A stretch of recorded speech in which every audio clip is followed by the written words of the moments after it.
Hari Om.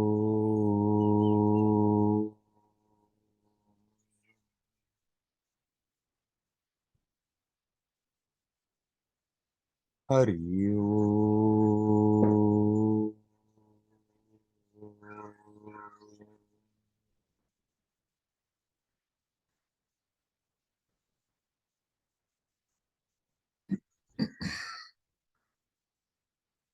Hello, my friends.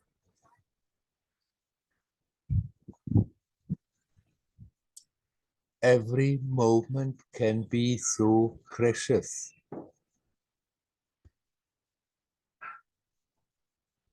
Just simply consciously taking a breath, breathing in, breathing out, observing what is happening. It's simply a miracle.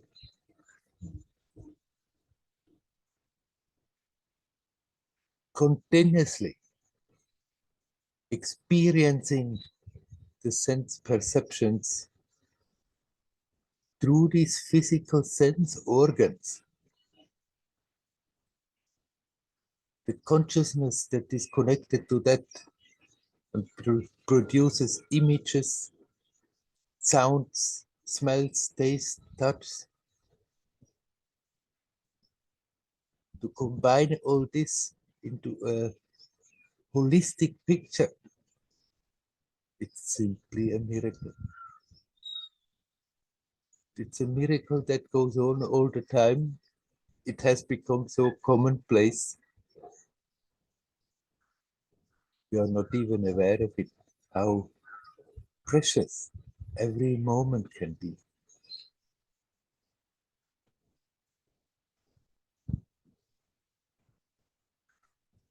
If there is that pure innocence, not the mind active all the time, worrying about the past, worrying about the future, being proud of the past, being concerned, apprehensive about the future, what kind of image one is going to give. But just here, now, consciously living, consciously breathing, consciously perceiving, every moment can be so precious.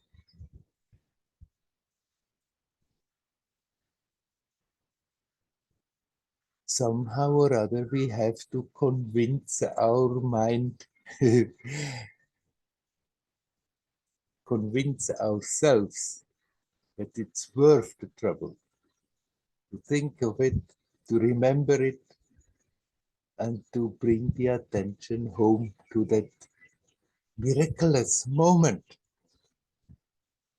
In this moment, we are touching reality. Every moment can be so precious. Here, now, you are touching reality. Here, now, you are alive. The memory of a moment ago, the anticipation of what is going to come, it is so different. It's a totally different category. Right now, there is that vibrant quality, that awareness of being alive. If we don't miss it, then this present moment is so precious.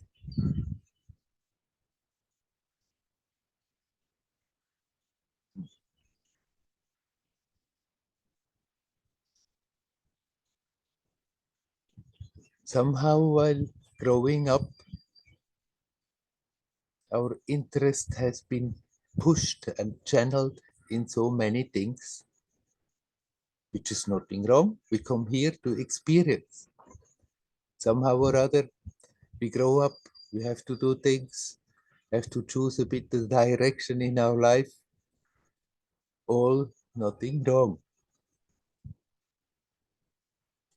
But unfortunately, we have not been taught to keep that That's the priority. To be conscious, to be consciously conscious. And so we have learned to completely overlook it. We're missing that experience of how precious it is.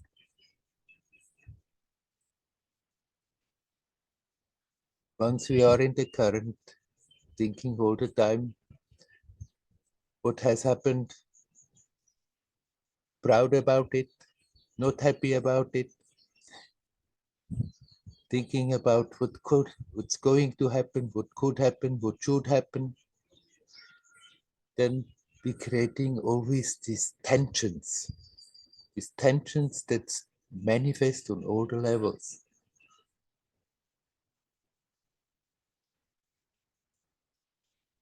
Consciousness is like locked in a little box.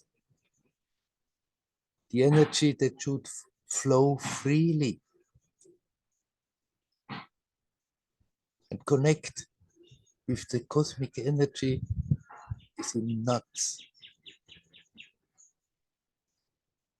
And then, of course, the mental states are totally influenced by that.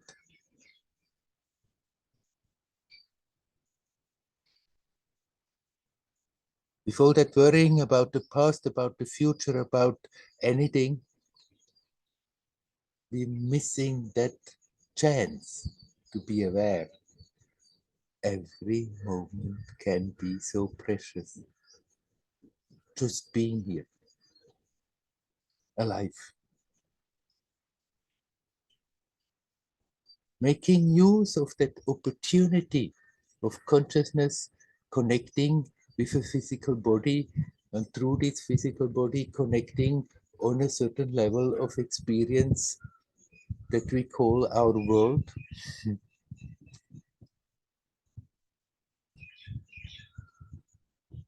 The miracle that is happening all the time, how this consciousness essentially remaining the same can be enriched continuously like this. Then no matter what is happening, still that awareness is there. Every moment is precious. Somehow or other, we have to unlearn what has been hammered in our head, that it is very, very, very important that we think all the time about things, that we always worry about things, that we do so many things in order to keep our possessions, in order to keep our reputation, in order to keep our face, in order to do so many things, simply not what is needed most to be consciously alive here now. We can undo that program by reminding ourselves to bring the attention back home.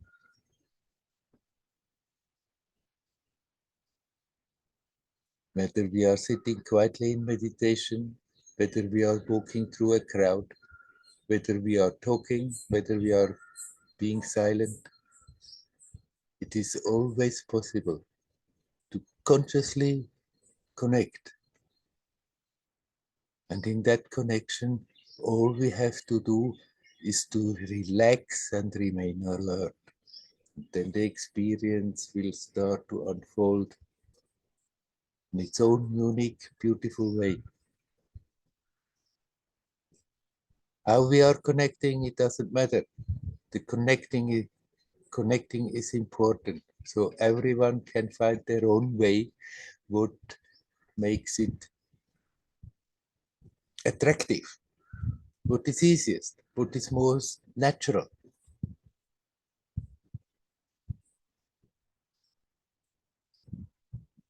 In all that those different approaches, what is happening, mainly the essence, the purpose of all these practices, these techniques, is that it helps us to connect, to come back, to that awareness, I'm alive, here now. conscious, consciously conscious. And let that consciousness, that experience flourish.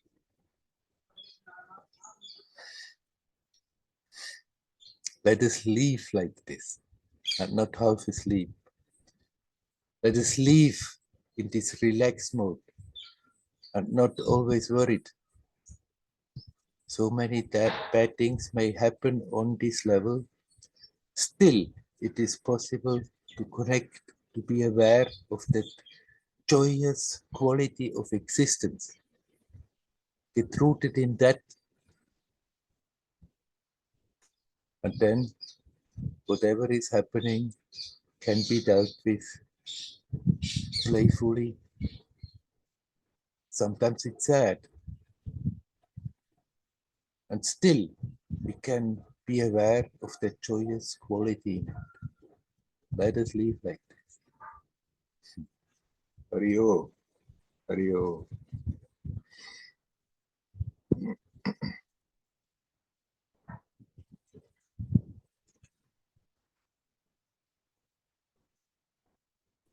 All right, my friends. Is there anybody here who would like to say something? You're welcome to do so.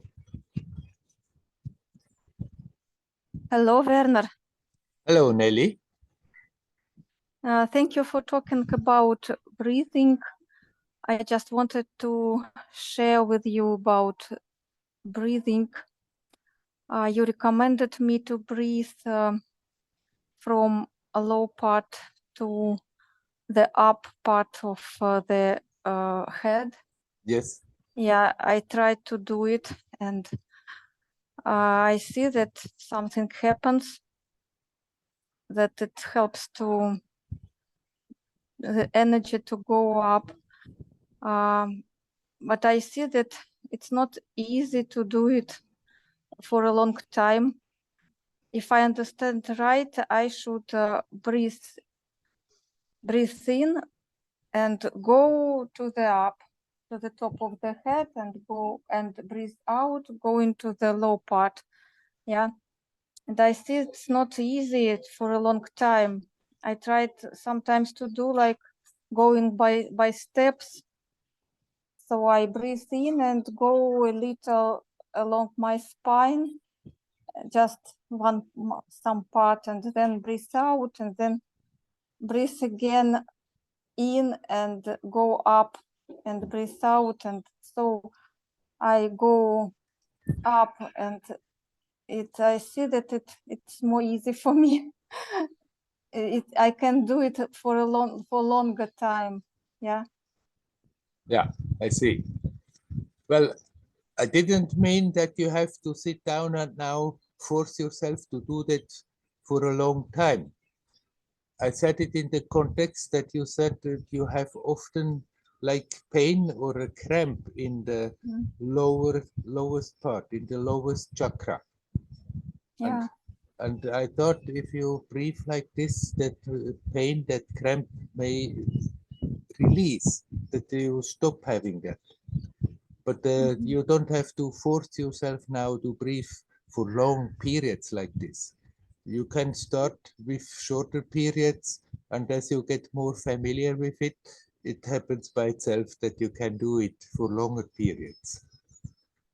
And also, that doesn't mean if you don't feel exactly that current when you go up in the body every inch of the way, then never mind. You just breathe in and come to the top, even if you don't feel exactly what is going on in between.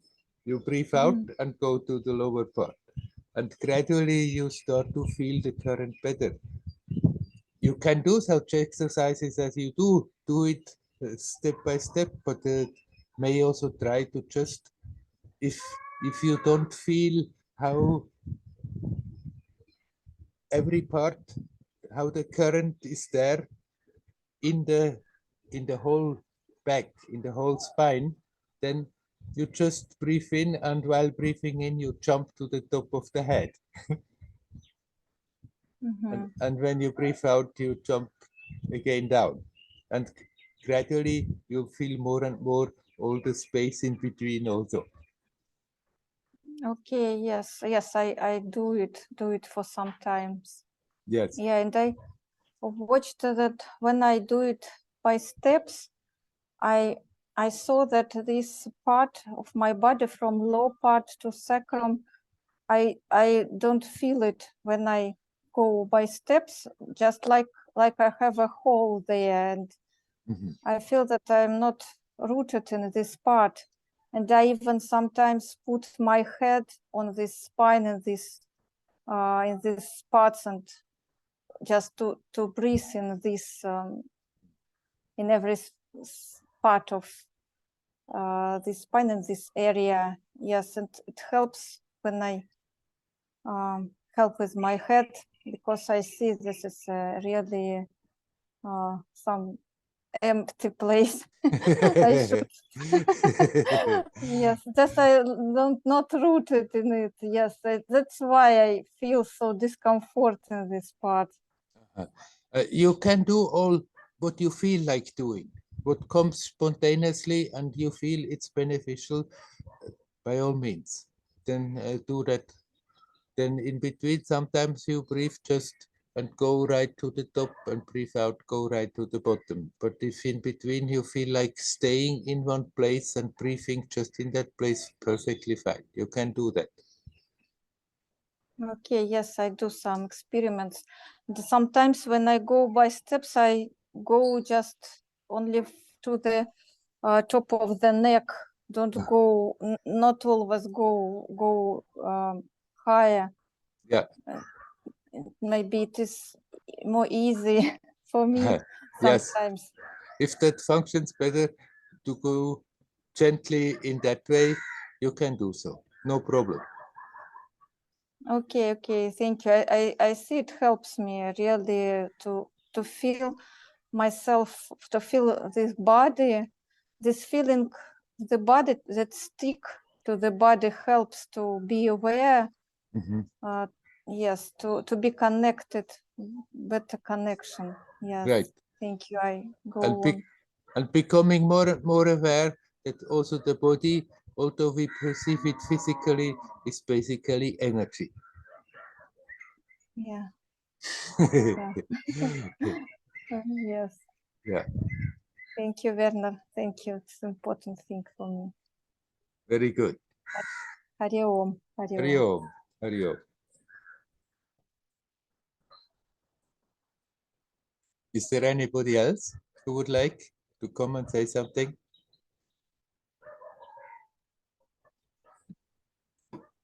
Hi, hello. Hello, Leela.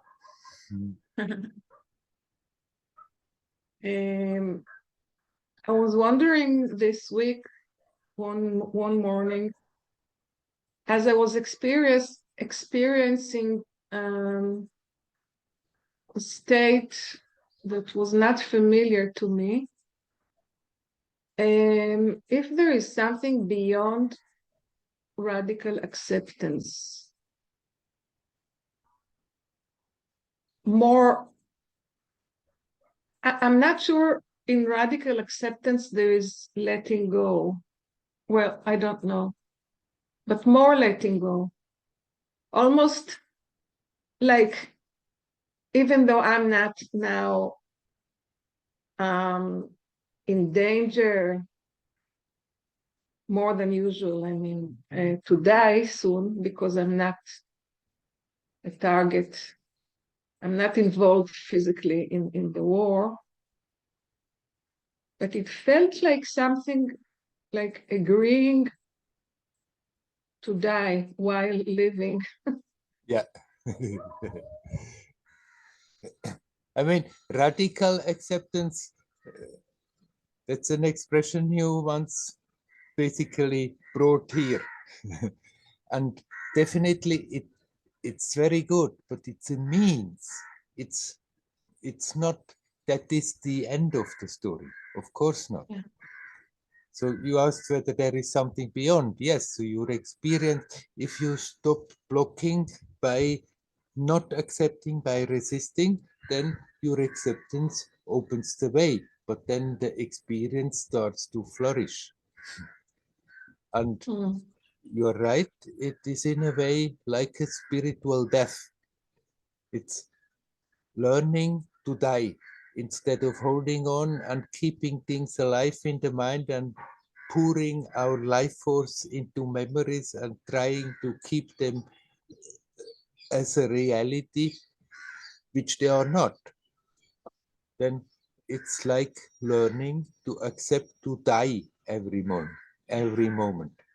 And in that continuous being capable of dying to the moment that has passed, you are really alive in the now.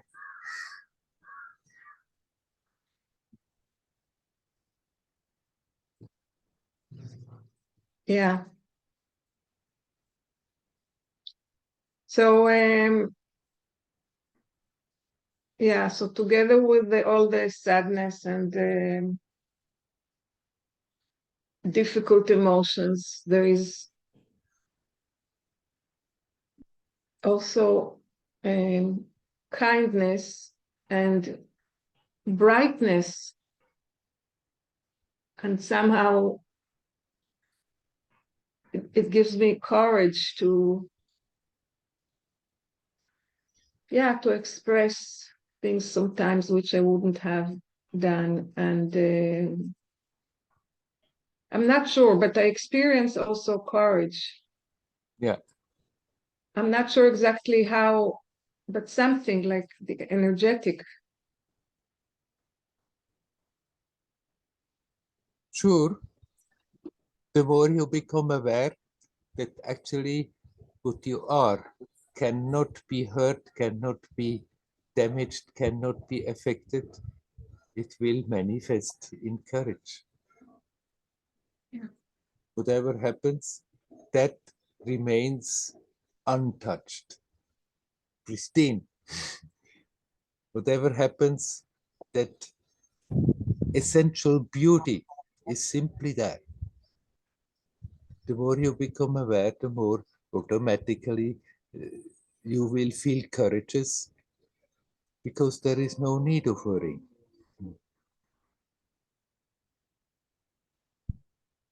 There is no need of worrying. It's impossible to worry now. It's impossible. And also, I'm not the issue. It's so much bigger. And they can express it in tragic words, which is true. But the other day, yesterday, actually, after we heard the bad news yesterday, I said it's like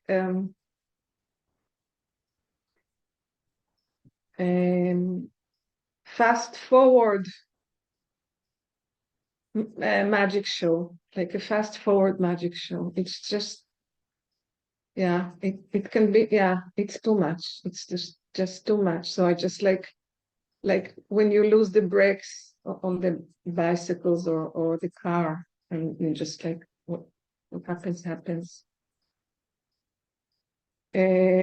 So one of the expressions about it, I feel, is yeah, I said courage and kindness and generosity and softness and a lot of sadness. Sadness is okay. Sadness is okay. It's an emotion that I can contain. Yeah.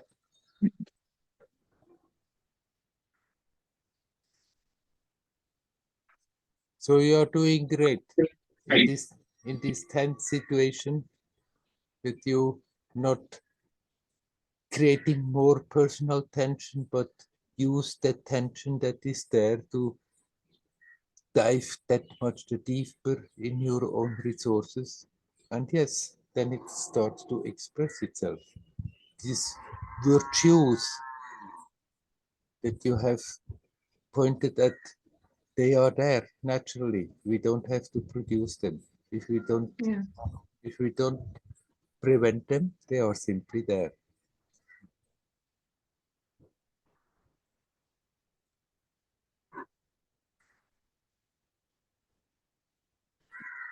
Yeah. Thank you for now. Yeah. You're welcome.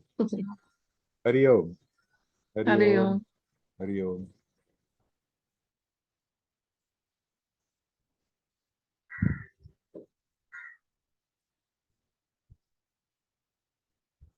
Is there anybody else who would like to say something?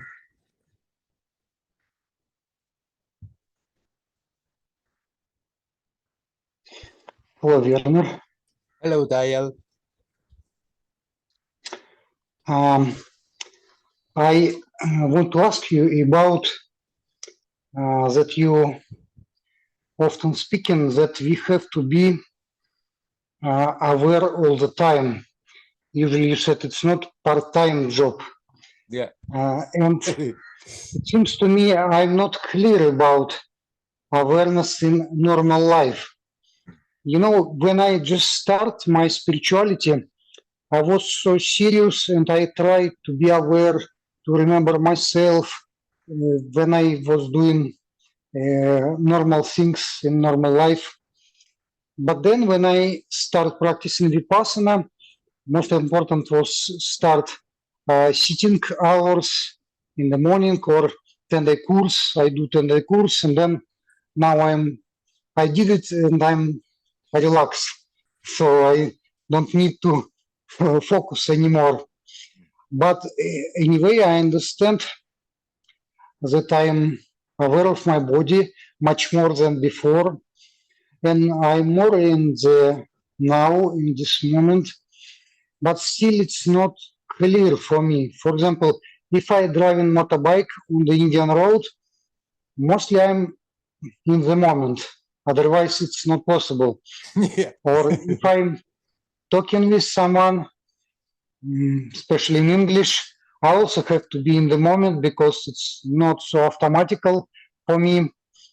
But still, I understand sometimes I'm judging inside of my mind somebody, or for example, I can be aware of some pain and be reacting on it, thinking how to get rid of it.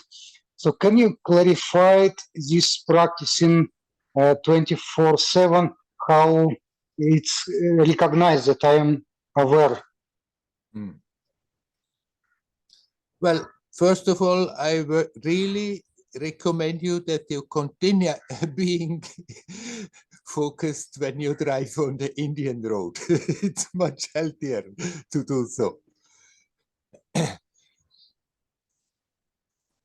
It's not that the being aware all the time means that somehow you have to, in a strainful way, maintain a certain thing. It's just when you are driving, then you are conscious and you're better focused on the road and what is happening, and don't start too much to think, how should I be more conscious, and then forget about the road. But once you are quite used to drive on the road, then sometimes even while driving, even in the midst of the mess, you may remember and you just relax and you continue driving and you continue focusing. But then in that relaxation, you also become more aware energetically while doing so. For example, when you talk to somebody, then usually we are totally focused on what we are talking and our mental reaction. Either we like what they are saying, either we don't like what they are saying. We like the person, we don't like the person, and miss that awareness of being. And there you can also, when you remember, relax while doing so. And see also the tensions that you may build up if you are in a situation you're talking to somebody and there is something there in the conversation you are not appreciating. And then when you turn the attention back to to be really aware in the moment, you may start to become aware how much you have built up attention. You can relax that. And still continue the conversation in order that we can be aware while active means that we have to learn not taking our part, our role that we are playing so serious. But of course, the attention will always be sucked into the actions, nothing wrong. Simply, when we train ourselves, then we become aware simultaneously. I can be aware that there is that unmovable consciousness also here now, even when I'm active, even when I'm busy talking, that there is something that is not moving. But don't go about it like, oh, it's a heavy burden. I have to be aware all the time. But just when you become aware how you are missing that aspect, at that moment, just turn back and relax in a gentle, in a playful way. And then it may stay for some time, even when you are active, that the awareness is also there of that inactive part of you while being active. And then it disappears again. When you remember again you come. And then slowly it may happen that these periods where you are aware that inactive that inactive part is also there, untouched by what is happening, then it may get longer and longer and come spontaneously when you are not even thinking about it. So the job is simply to remember and then to turn the attention back home and relax in that. And then we forget again, and then when you remember, you do it again. But not in a strained way, thinking I must maintain it and get all strained about that. But just connect and relax. And it starts to stay. Hey, Ravi, can you please turn off your microphone? You are a little bit interfering.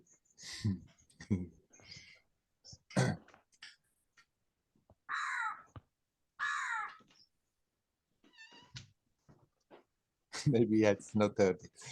Anyhow, it's not okay, fine. It's not that you have to strain. Maybe a moment when you feel like doing so, you can strain a bit, but then relax. And it will start to stay by itself longer. The crucial thing is that whenever you become aware that you feel a bit disconnected from that, you just consciously reconnect and relax consequently. But then it stays longer and longer, and sometimes it suddenly happens you did not even try, and it may stay for a whole period, but then it slips off again, and there we start again to connect whenever you are aware of it and relax. And eventually your attention may sink so deep in your own resources that it simply doesn't disappear.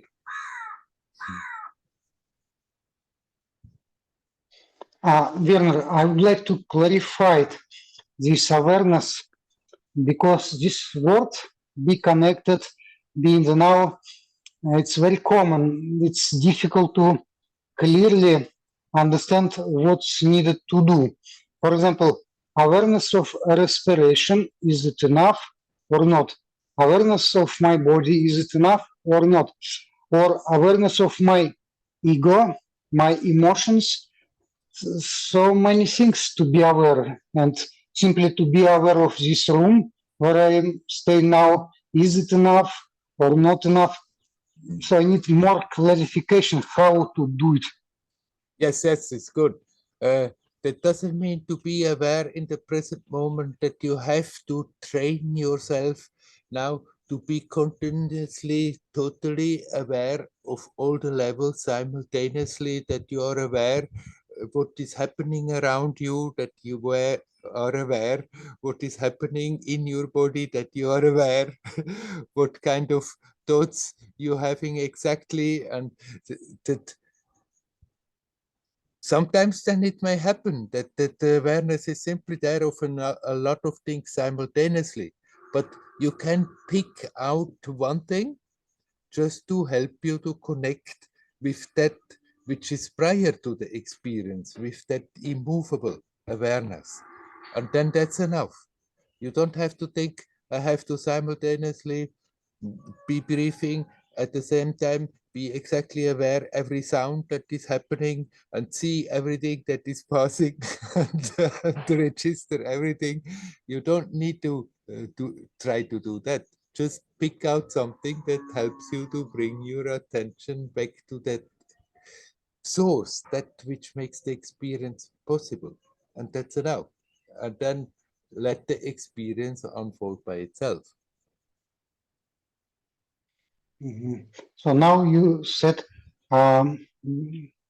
focus on awareness, which is aware of everything. Is it clear what I understand? Yes, I mean, there is, when you say I,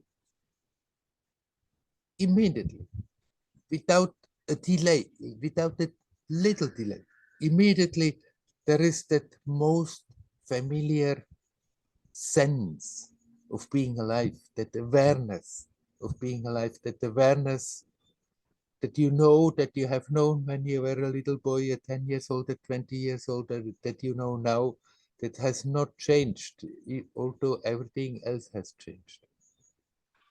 That is the source out of which all is coming. That is the first expression of a mystery we cannot possibly put in words. And we can come back to that. And we can call it awareness.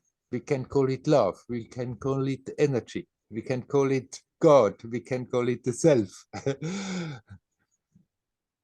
But that source that makes the experience possible. Everybody knows that most intimately, but we are most of the time not aware of it. But soon, when you say I, there is that sense of presence so totally familiar. Then I start to think about it and what I have done and how I've grown up and start to create an image. And there we already slipped out of that pure sense of presence. And so when you focus on the breath, then you become aware of that same first basic awareness. Awareness, love, energy, that sense of presence.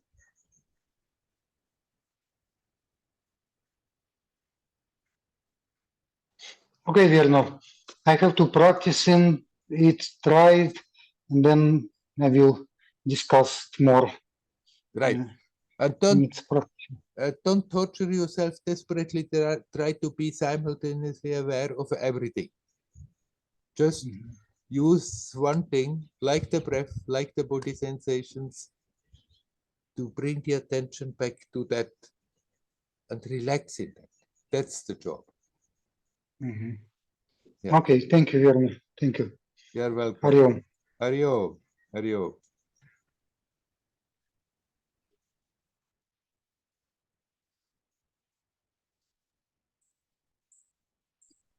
Hello. Hello, Andreas. Yeah, I can understand very well what Dial is talking about because I believe if you come from a Buddhist background, this is especially from the like Vipassana or Theravada background, it gives very much this feeling of you have to practice and try very hard and be very aware and diligent and stuff like that. And yeah, slowly I'm getting your idea that it's not so much, it's not so difficult, Yes, right? right. but and intellectually, I completely understand that I'm producing all my world, but I'm not getting out of it. It's not helpful understanding it intellectually. And is I'm not sure if there's a misunderstanding in the way that I mean, I always try to evaluate my experience, and I know that it's not possible, but it's like I wait for something like a click when the identification with this Andreas personality and body and mind drops away, and I'm into a different mood of perception. Is that wrong? Is it much more simple that you cannot? Yeah, please say something to that. Yeah. I mean, the Andreas is only there when you think about it. Like, if you do something that you like very much, and your attention is totally focused at that moment, because you like it very much, you don't have to make an effort. You are just totally in that moment in the experience. There, Andreas is gone. There you just are alive, experiencing. Andreas and his story, the whole red tail comes when we start to think about it. And then most of the time we are busy thinking about the story. Also, when we are active, when we are with people, there's always one calculating aspect and so many things that are simultaneously going on that give us the feeling I'm this person in this world and I have to do this and I have to do that. But if you stop doing all that mental work, then that being capable to appear as a person momentarily is not the problem. It's part of the game, the part of the theater that we are playing. That you can become a person anytime, knowing you are there prior to that person. So it's not that you have to somehow like and to find a trick.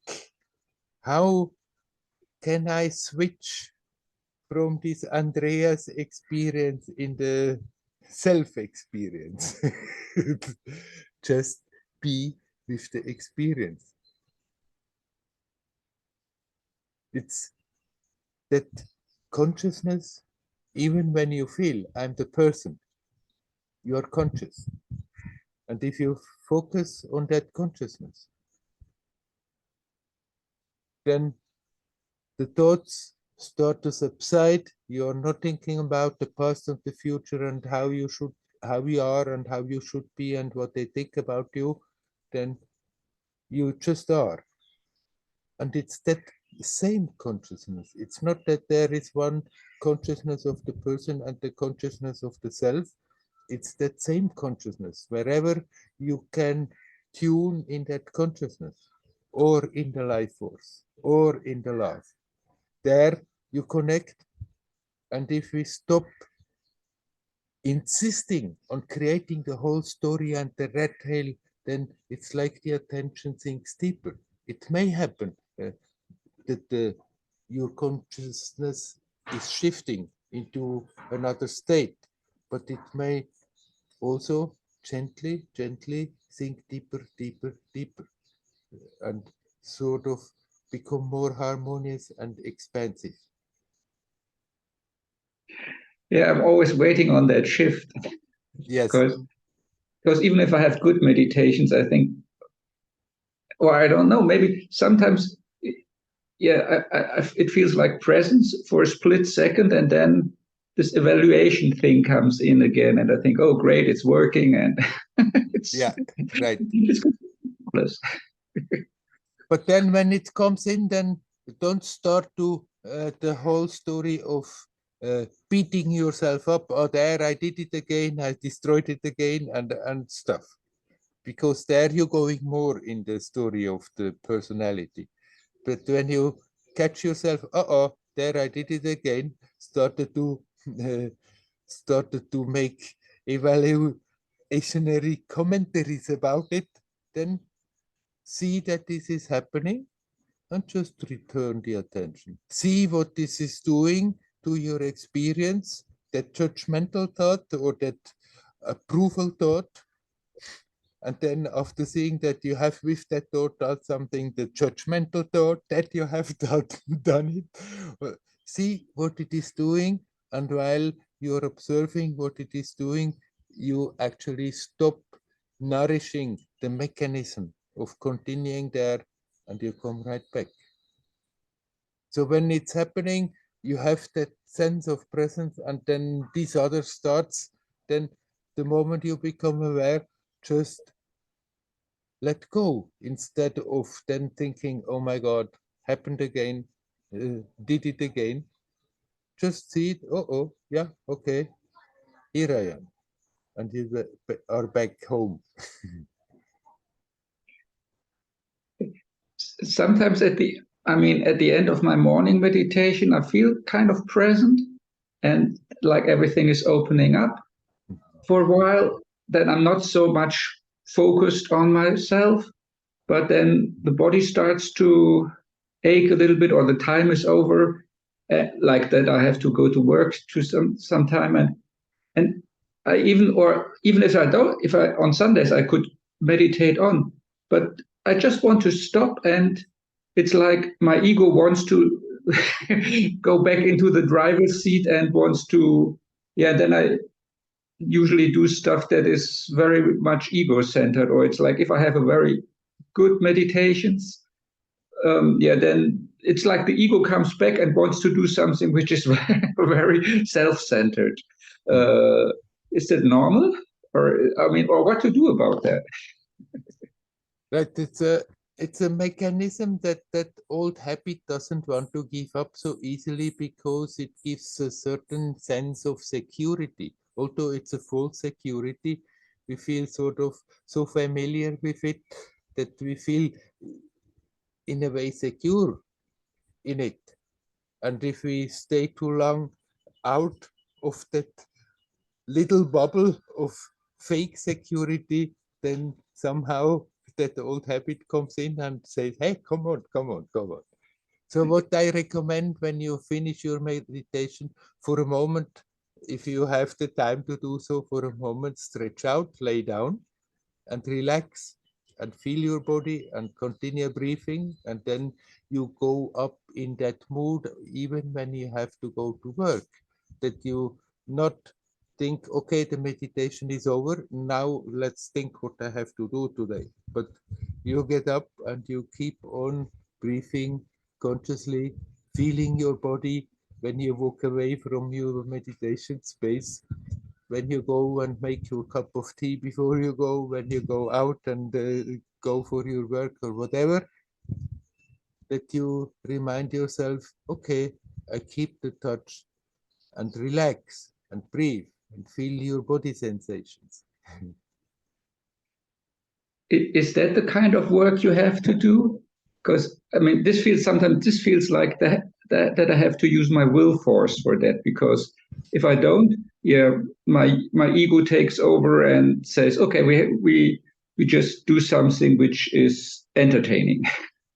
Yeah, then go for the entertainment and continue doing that, being aware of the body sensations and breathing and relaxing. Okay.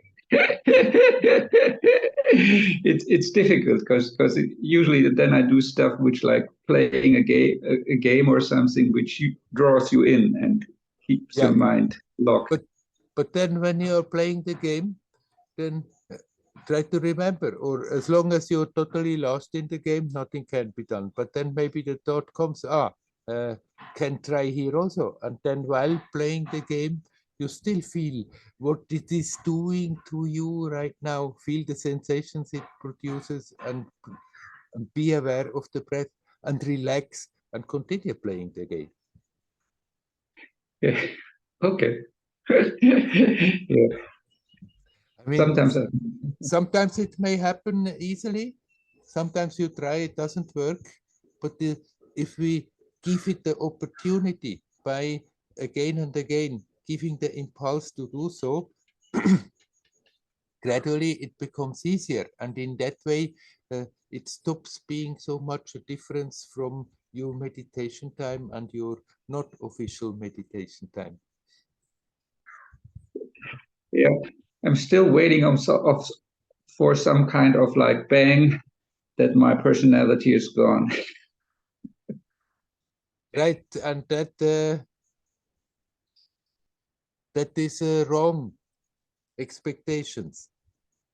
It's simply the identification is gone. But as long as you are appearing in this human form, it will still be there as a possibility to play your role. You will still have your memories. If your personality is gone, then all is gone.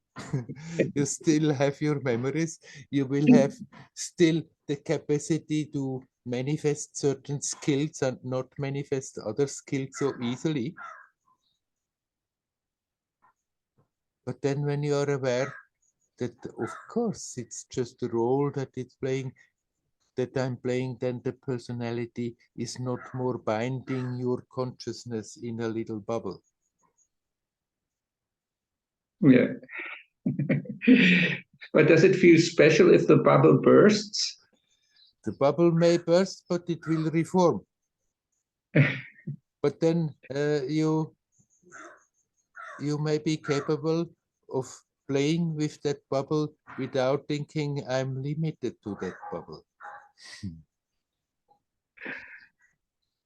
Okay. Yeah. I mean, we're talking so freely about the ego. My ego is pushing me like doing this. My ego is like that. But what is the ego? It's just something that we have created. It's a habit, how we are perceiving ourselves. And if we are not thinking about it and not directing our energy into that image that we have created, in a way, it's not there. It's not. It's only there when we give it attention.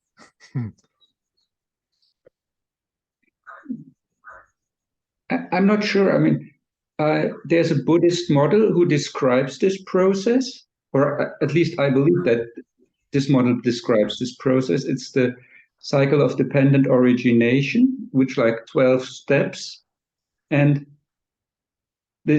like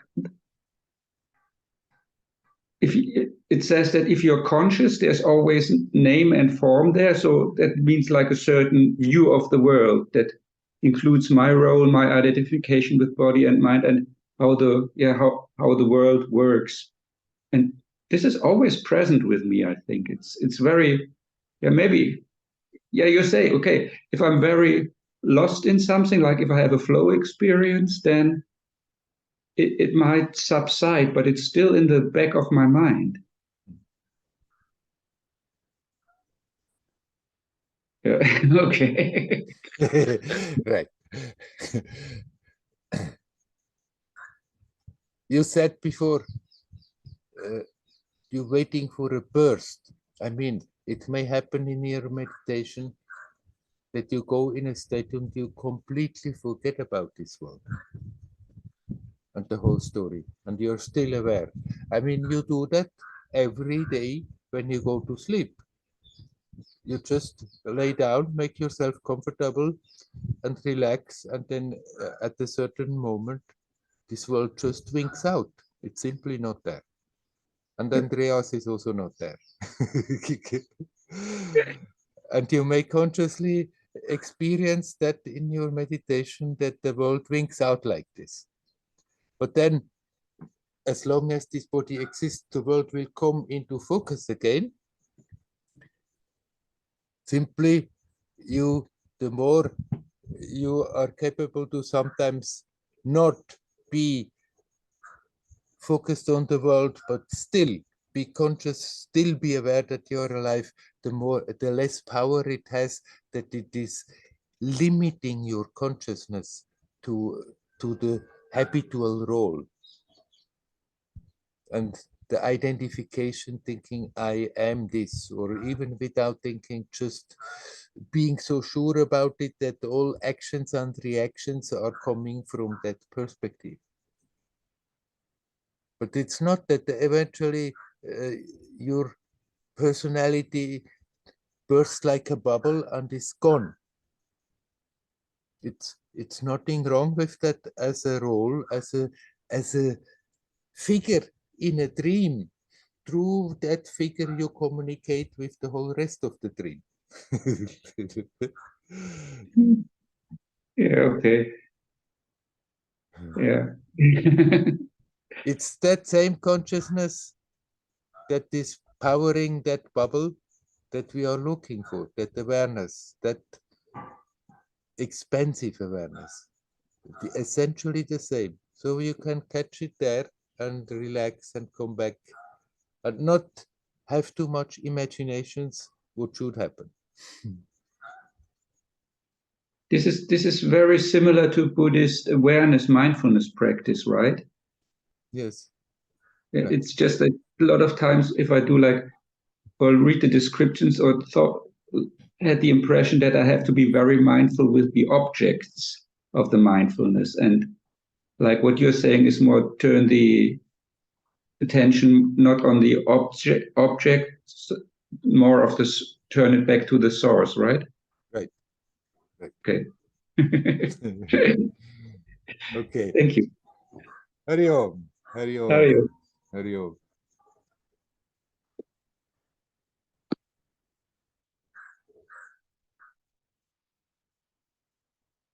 Is there anybody else who would like to come?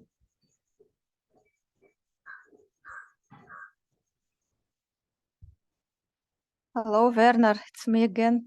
Hello, Nelly. I have another question about breath. Yeah. I just thought if I try to aware of my breath during my life, not only in meditation, but aware of it, how should it unfold if I try to aware it all the time, and should it become automatically so that I become aware all the time this breath, but whatever I do, so will it become automatically that I aware of this breath? When you are aware of it, then it's not really automatic. Then you are aware of it. Yes, I mean that I don't need to do some efforts. Will it Right. happen or not? Yes, it will come more and more. If you do that as an approach, that more and more you focus on the breath, that you are aware of the breath when you are active, then for some time it may look like a tremendous effort to just bring the attention back and be aware of the breath. But if you practice that more, then so often it will just happen. You just walk and you are aware of the breath without having to make an effort about it. Mhm. Okay. Yeah, But it's good, interesting. the reminder, hey, be aware of the breath, and then you let it go again and let it breathe again. Okay, okay. I try doing this. Thank you, Werner. You're welcome. Hari Om. Hari Om.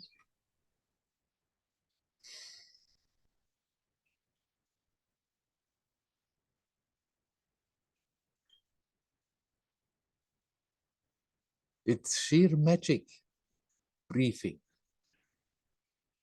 especially when we become conscious of breathing. One can do all kinds of exercises, controlling the breath, doing this, doing that. If one does that in a wise way, this can be very helpful, but just being aware of the breath. Or when I say to people, okay, you can try to be aware of the breath when you are active, then that doesn't mean learning to breathe very deep all the time when you are active. Just be aware of the breath. As it comes naturally. And actually, the automatic thing that will happen if we are more aware of the breath without controlling, without will, without doing anything else about it, but just be aware of the breath becomes deeper and gentler and slower. Most of the people have no idea how they are breathing, and actually they are most of the time breathing very shallow, superficially. It's more like gasping for air than breathing. And if we remind ourselves to be aware of the breath, then the breathing starts to become more rhythmic and deeper.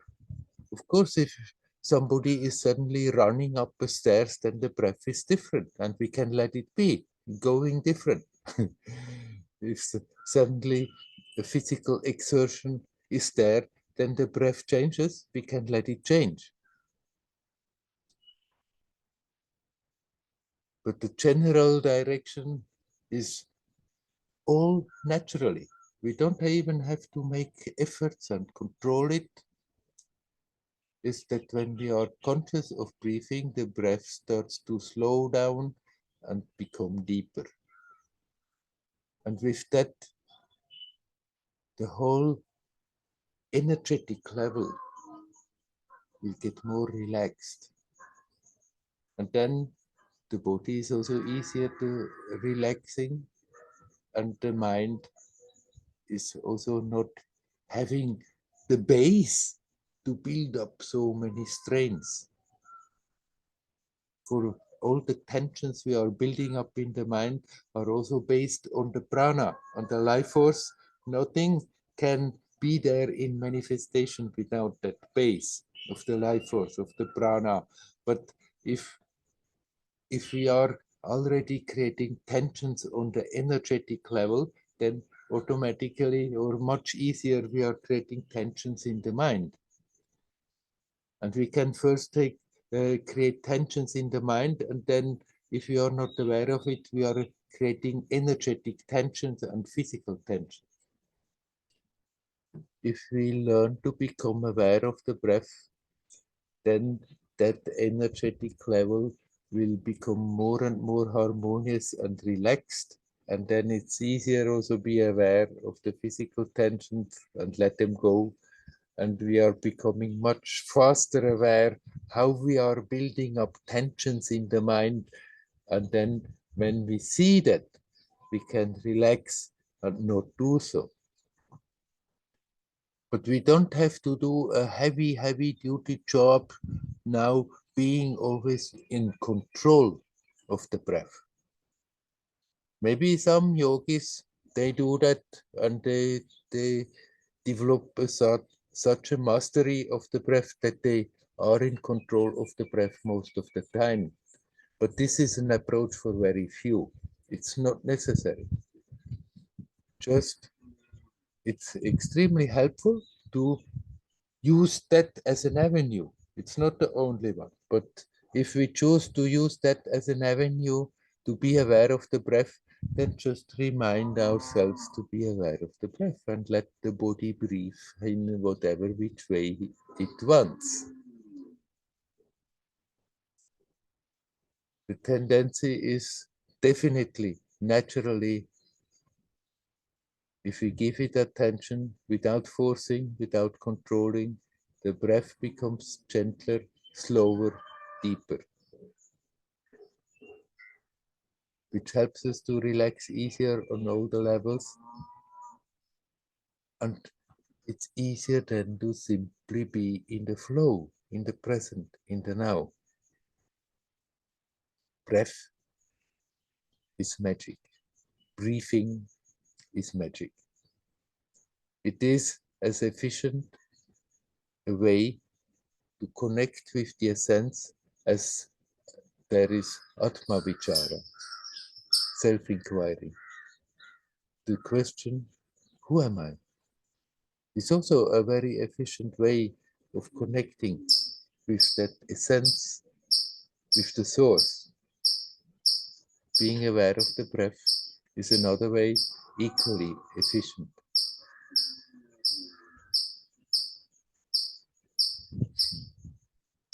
And as it's my favorite way, I'm talking a lot about it.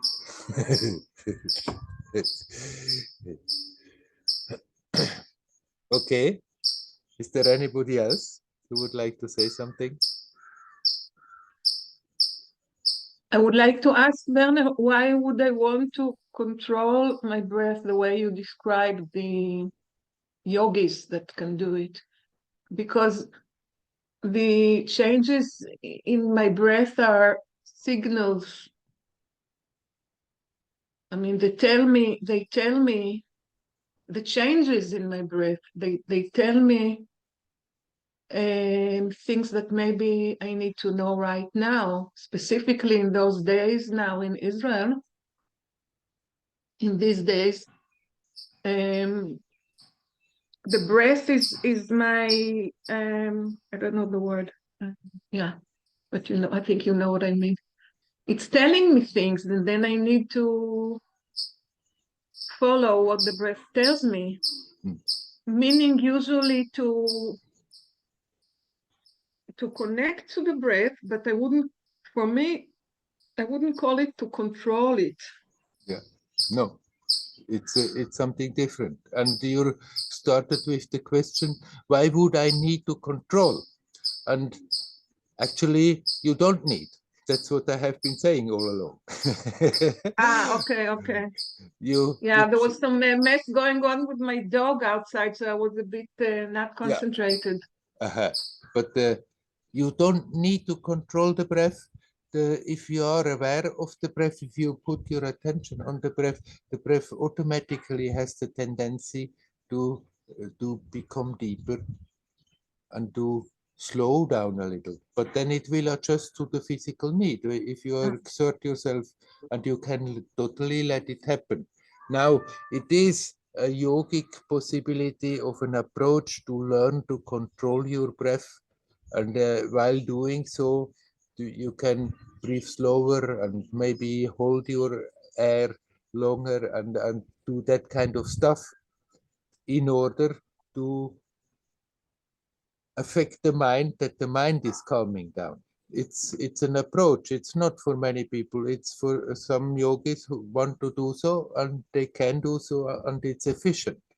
But I wouldn't recommend somebody to do so, except if they really decide, and then they should maybe get the guidance of somebody who is quite an adept in that thing. Yeah. Yeah. I see. So right now, when you were talking, that's why I couldn't concentrate. My dog was tied outside, and the neighbors are making lots of noise. Or the two small dogs are there playing. Yeah. And she wanted to play with them, and she made lots of noise. But their reaction was like a bit unpleasant. Of course, they don't like it when she. And I was sitting here trying to stay with you and concentrate, and at the same time, I wanted to somehow make everybody happy. Yeah. And so it's a very small difference between I don't care about them,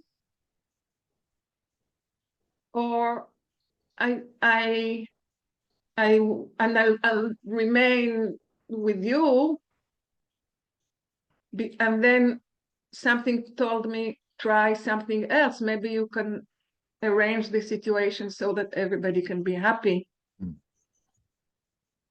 So it took some yeah, a lot was going on in my mind, like I don't care about them, I care about them, but it's not about them. I care. I want everybody to be happy after all. It's not them or me or the dog or somebody. Right. It's if there is something I can do, then let's do it. No matter what they are or who they are and what they think and what they do. Right, as long as this comes relaxedly, spontaneously, this is perfectly all right. We don't have to develop a mental program and then, or then that develops then into an obsession that we always desperately want to make No. everybody happy.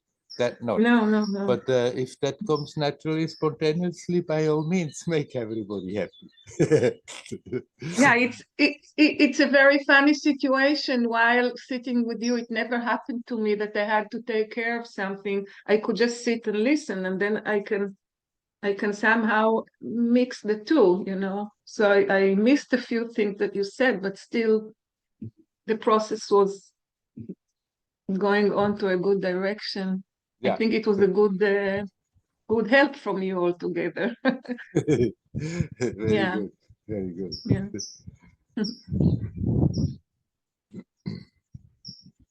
Anyhow, you need not start now trying to control your breath. Just be aware of it and let it do its natural thing. Huh?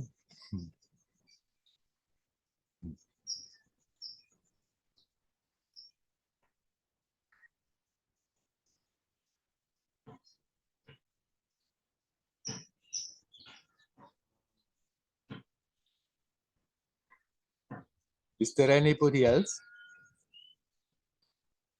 who wants to come in?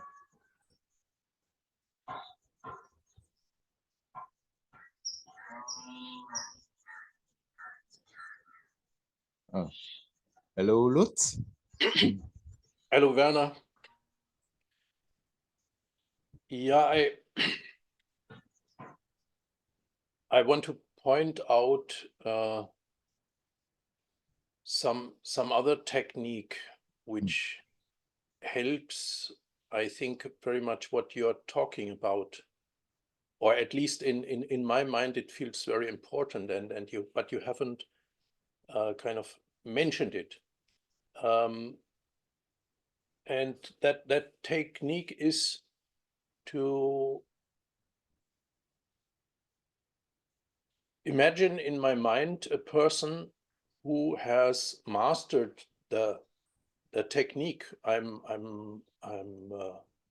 attempting to master. Mhm. So for me it is like that if I hold somebody in my mind who is living in a more expanded consciousness, then spontaneously also by that focusing on that image, by that remembering him, by feeling close to him or kind of loving the way he lives his life, spontaneously in me also a little bit my little bubble opens up a little bit if I use this image, or kind of my being kind of attunes to his way of being, and in that way miraculously I become a little bit like him. So I find that actually kind of fascinating or kind of surprising that this spontaneously happens. It seems to be for me quite illogic that by just focusing on a picture, you get this strong kind of rearrangement in yourself.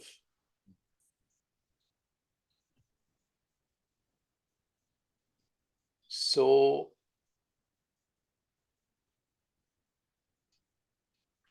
I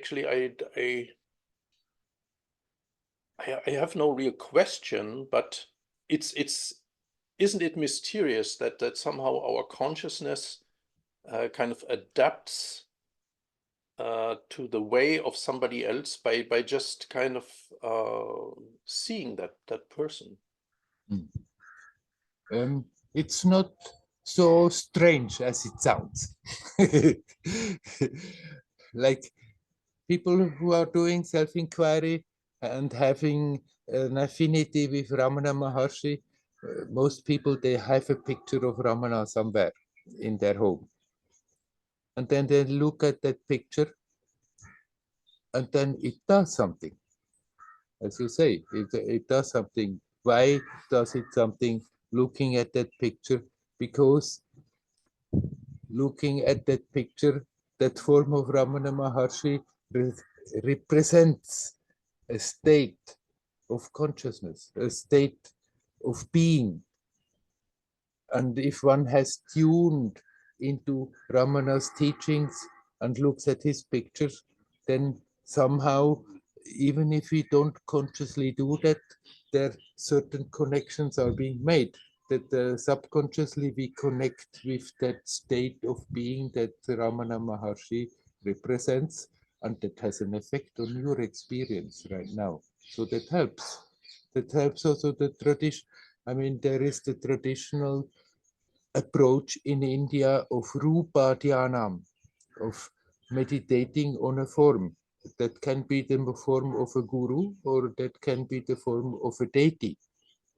And just by the one who is meditating on that form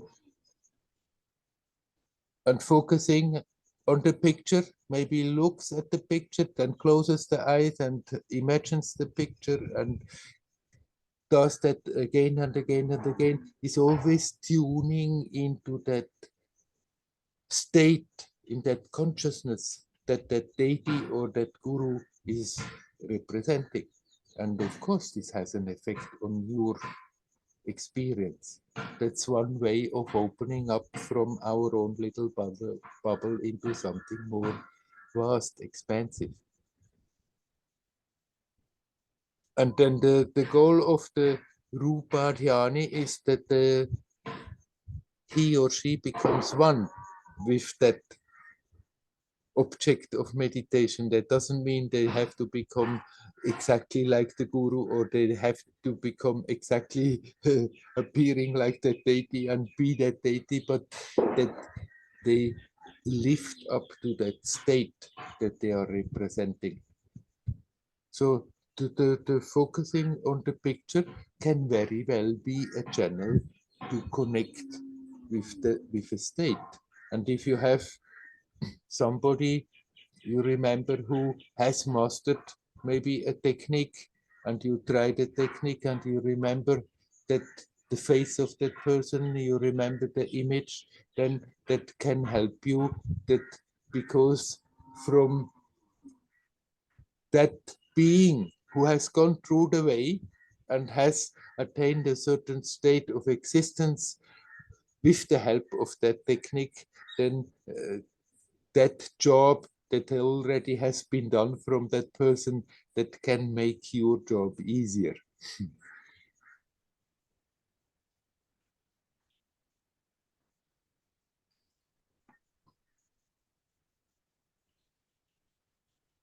When you connect in that way with somebody, be it a deity, or be it a guru, or be it just an inspiring person in our life, then you are connecting with their essence.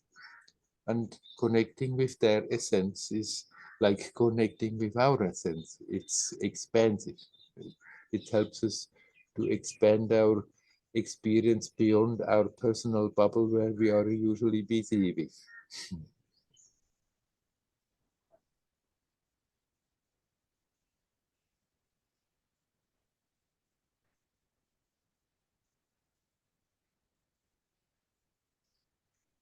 Still, it's somehow, I feel it is somehow mysterious. I mean, for the mind, I think for logic, this is kind of mysterious. What is happening there? And now I I myself experience only one other rather common life experience where also some kind of tremendous change is happening in me while kind of focusing on somebody else, which is called falling in love. If you kind of connect with somebody and you want to be with that and be with her, then you put a lot of energy into that, and it does something in you. Somehow that the heart opens up and you are kind of dreaming about being together and la la la and everything, and somehow I become a different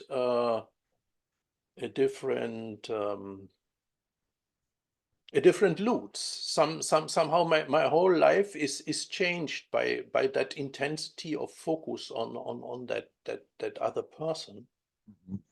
And it's kind of miraculous, because suddenly you experience the whole world differently, and things which are kind of troubling you before, they are not troubling. You're in love. Wow. And Right. but that is a kind of that's a focus on a kind of normal person. I mean, this other person is also not a kind of person who's living in an expanded form of consciousness, or a kind of being beyond the usual bubble. Yeah. But it's just a normal person, but still, by intense focus on that other person, somehow something very unusual, something very wonderful kind of starts to move in me and starts to reveal itself in me. Yes. So is that basically, I wonder a little bit why it's similar, because if I with great intensity focus on some master who lives in a very different world, so to say, or lives in the same world but in a different way, then I can kind of understand from my logic, okay, I'm tuning into his world, and then suddenly there's something moving in me. But when I kind of fall in love with an ordinary woman, Mhm. also something similar happens. So Mm. also my consciousness expands, my heart opens, I feel more alive, la la la, the whole thing. Yeah. Right. It's not so mysterious. After all, every ordinary person is also an expression of that same divinity. And if you focus on a so-called ordinary person with all that positive attitude, like when you are falling in love, then you are touching their essence, their divinity. And then, of course, it has also an effect on you.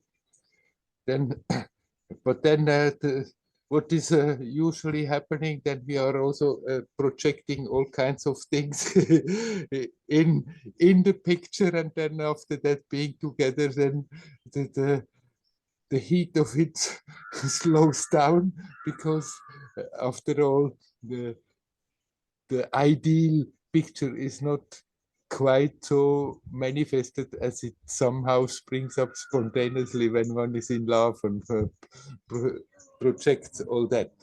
And then suddenly it doesn't work anymore. Why? Because then the personal reactions come in, and the focus on that other person is really on the person. While when you are like head over heels in love and you think of that person, you think with such a positive attitude that you are really touching from that person also the essence, that same divine essence, which makes you expand. And then the more the mind starts to come in the day-to-day experience, the less this is happening, because then that is overshadowing. I mean, we can also focus on the person in a very negative way, and it is making our consciousness smaller. Like if we are focusing with hatred on somebody, and then we are also intensely focusing on a person, but if we are not touching the essence, but we are diminishing that being with our negativity, with our negative feelings, and while doing so, the same thing happens to ourselves. Whereas when you are opening your heart, and you are having all these nice feelings towards somebody, and that love flows out of you, then you are really touching the aspect in that other being that is connected with that divine essence, that is at least pointing in that direction, and naturally your consciousness can also expand, like when you're focusing on a master. The essence of the master and the essence of the ordinary person is not different.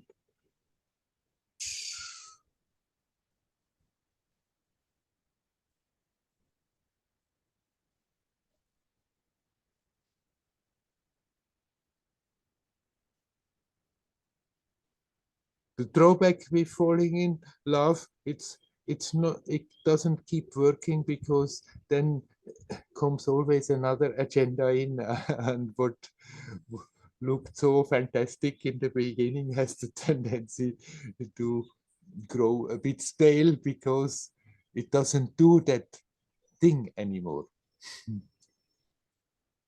And then if there is real love, not simply the emotion of falling in love, if the two persons learn to in a joyous way connect, then they can keep on supporting each other to connect the essence with that relationship, with being together.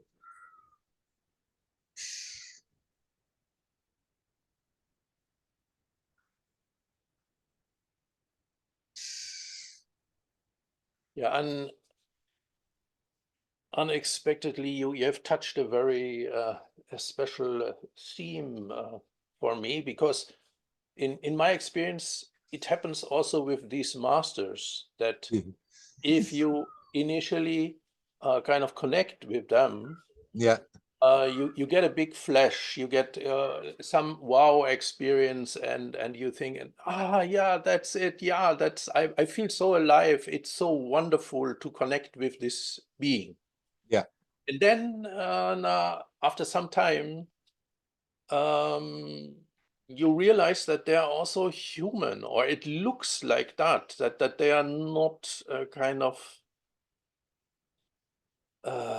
perfect beings, or what they are creating, it seems is not perfect for you to live in. And anyway, there's after some time this initial kind of wow and enchantment and enthusiasm, it gradually also fades, and it's is yeah, replaced by some kind of disenchantment, yes, and kind of something. But still, the master, if he's a real master, he's continuing in his expanded ways. I mean, he's still happy, and he's still doing his thing every second. But if you start to kind of judge him, judge certain actions, judge the thing he has created, the kind of organization or whatever, then somehow the initial kind of very vitalizing and very wonderful time is kind of over, and eventually one even kind of like me completely thinks, oh, that's madness, I don't want to be part of it, goodbye. But yeah, then I'm also I'm having forgotten this kind of initial remembrance of myself, which spontaneously happened by getting in contact with this particular yeah. master. Yeah, in a way, it's the same story like when you are in love. then, then that other person who you are in love with may then do things that you don't like, and then that capacity of just connecting with that pure essence is diminishing, because it annoys me. And then I'm not having that innocence to connect. And with the master, the same thing. The master may behave in so many ways that somebody doesn't like or think it's not proper for spirituality, and then that initial pure innocence starts to get overshadowed, and then the experience is also getting overshadowed. So it doesn't mean if there is the picture of a master, no matter when or what, you can just look at that picture and it transports you in another state. It's your connecting by looking at the picture, remembering the form, and connecting really with that divine essence that is transforming your experience at that moment. And after that, if the mind comes in and is pissed with all kinds of details, then this doesn't function so well anymore.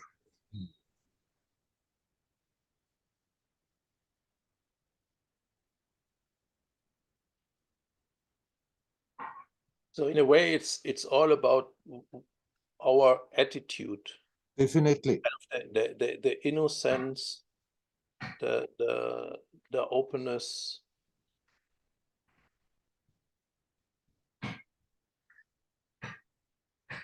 I also want to connect this experience to what we were talking about before.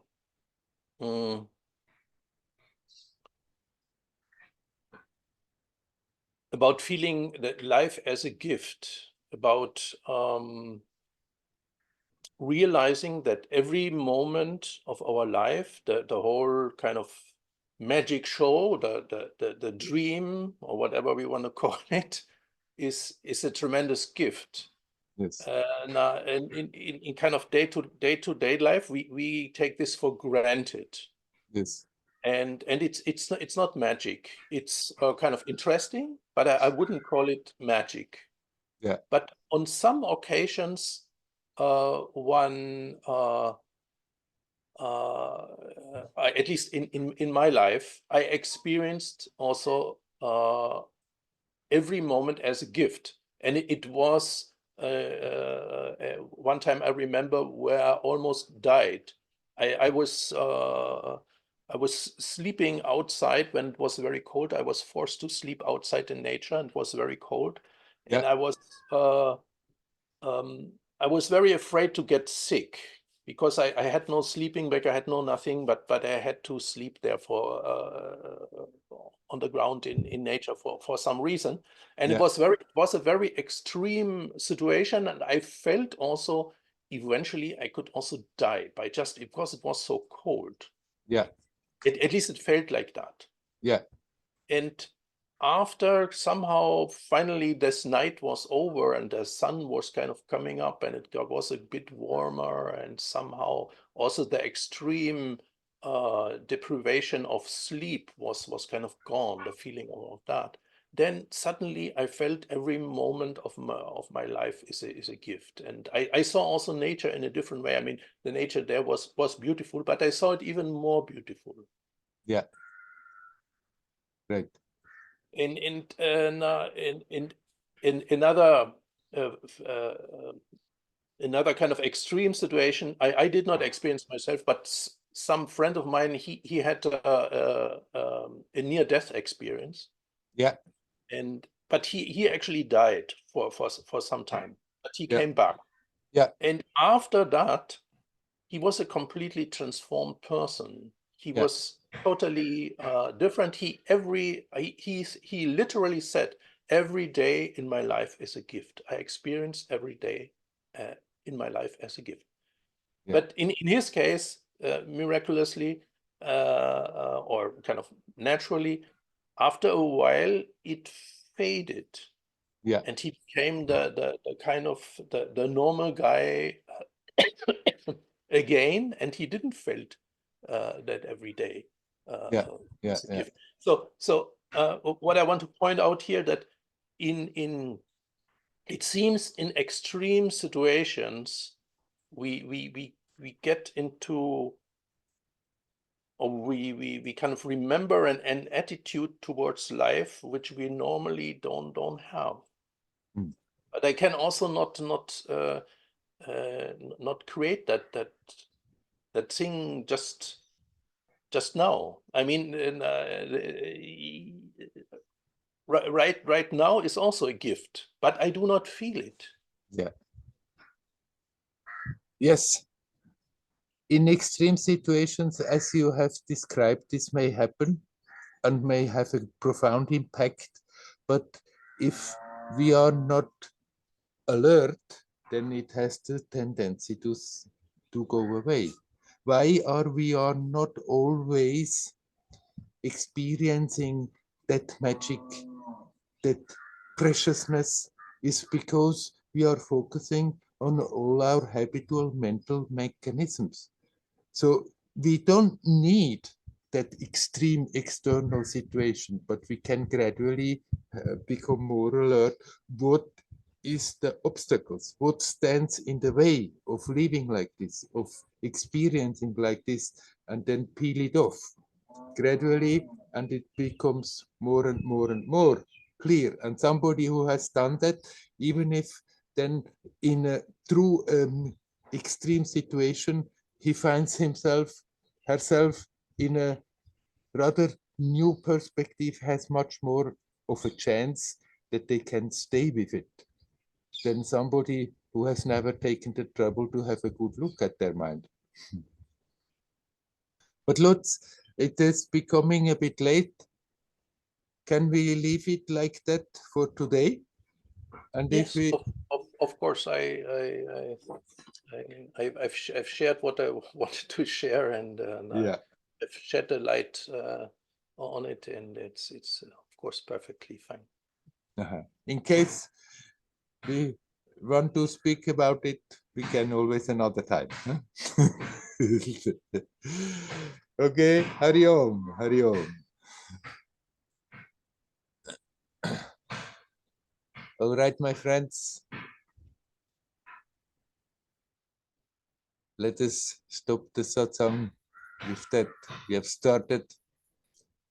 Every moment is really precious, can be precious, if we don't stand in the way. Let's remember that and round up the satsang like this. Let's live like that, in that magic of experiencing every moment precious, miraculous. I wish you all well. Hari Om, Hari Om, Hari Om.